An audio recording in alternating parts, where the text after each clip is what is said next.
Mipango yao ilikuwa nipotee, ila Mungu akasimama. Mipango yao wanizike nikiwa hai, ila Mungu akasimama.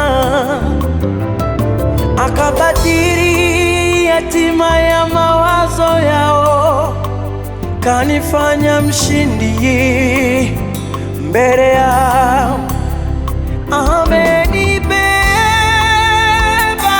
Mungu, amenibeba Mungu kwa mikono yake. Mungu kanikumbatia, Baba, mkono wake umenibeba, mkono wake umenibeba, mkono wake umenibeba,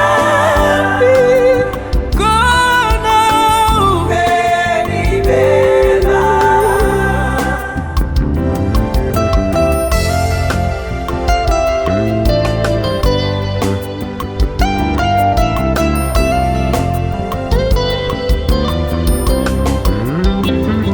Ulinikuta chini, Mungu, ukaniinua, ukanitoa kwenye dharau, ukanipa heshima, ukafanya njia mahali pasipo na njia.